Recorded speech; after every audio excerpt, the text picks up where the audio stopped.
All right, let's dive right into this explainer. Today, we're unpacking a story that feels like it was ripped right out of a modern political thriller, but it's actually an ancient epic. We're talking about the House of Lac, a royal conspiracy. We are going to completely dissect the chilling behind-the-scenes machinations that drive a powerful family to absolute betrayal.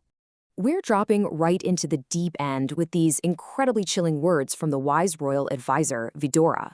He is setting the ultimate life-or-death stakes for our heroes here, Queen Kunti and her 5 sons, the Pandavas.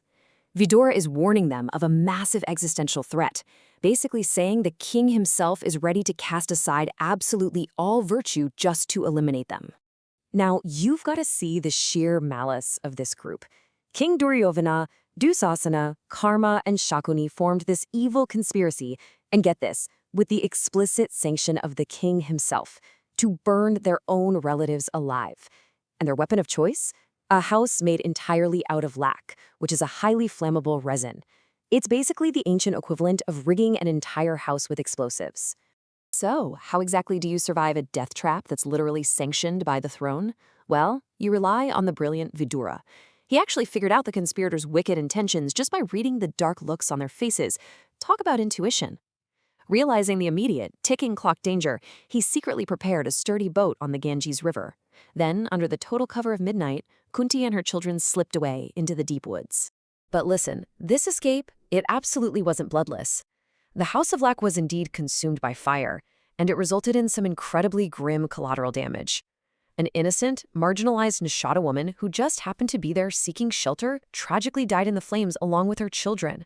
But, in this twisted bit of dark poetic justice, the treacherous architect who actually built the death trap, Purochana, was also burnt alive in his own inferno.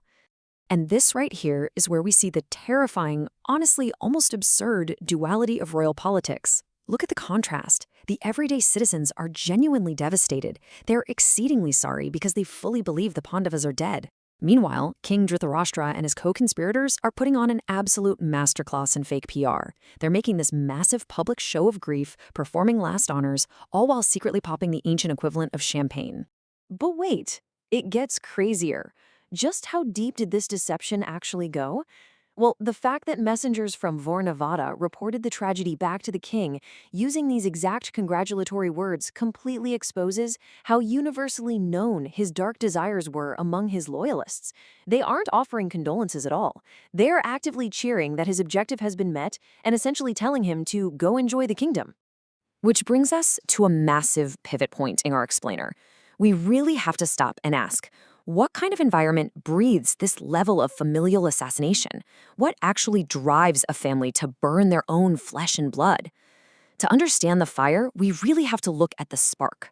You know, in the original text, a king named Janamajaya demands this exact backstory from the storyteller, saying he is burning with curiosity to hear about this cruel act. And honestly, we share that exact same curiosity. We need to figure out how things got so completely out of hand. So let's look at the flashback roots of rivalry. We're going to step back in time real quick to examine the deep-seated political jealousy that fueled this entire tragedy. Because Duryodhana's hatred didn't just materialize out of thin air, right? It was a complete panic response. Look at the Pandavas' undeniable superiority here. You've got Bhimasena possessing superhuman physical strength. Arjuna is an absolute master of all weapons. And perhaps the most terrifying thing to their enemies, the Pandavas systematically survived earlier assassination plots, and they kept completely quiet about it. That quiet, unshakable competence absolutely terrified their rivals. And the tension literally boils over when the everyday citizens start getting involved. They start gathering in public courtyards, openly demanding that the youthful, truthful, and highly educated Yudhishthira be installed on the throne. Think about it. For a sitting ruling faction, public demand for your replacement is the ultimate undeniable threat. The citizens are basically doing this cold, hard political calculus for the succession crisis. They look at King Dhritarashtra, who was born blind, which they argued completely disqualified him. Then there's the elder statesman, Bhishma, who voluntarily gave up his right to rule. But Yudhishthira? He had absolutely zero obstacles. This airtight public logic boxed Duryodhana's faction completely out of power. And this very public threat to the succession? It triggers something deeply terrifying in Duryodhana. For him, this isn't just about losing a shiny crown. It's a sheer drop into what he desperately calls perpetual distress. He isn't just worried about his ego here. He's expressing an intense, literal fear of becoming completely dependent on others for his basic survival and food if he loses his royal status. You can literally hear the desperation in this quote right here. He's laying bare this raw, timeless terror of losing generational wealth and power to his father. Yudhishthira realized that if Yudhishthira took the throne, the inheritance would pass down the rival line forever. He and his children would just become forgotten outcasts. It was this absolute fear of irrelevance that pushed him straight from jealousy right into murder. So, as we wrap up this explainer, I really want you to consider the horrific, violent lengths leaders will go to when they're driven by the fear of being forgotten. We've just watched a family orchestrate a mass burning, sacrifice totally innocent bystanders, and stage elaborate public mourning, all just to protect a crown. It forces us to ask, when that fear of powerlessness truly takes hold, is there any limit to the darkness human beings will justify to secure their legacy?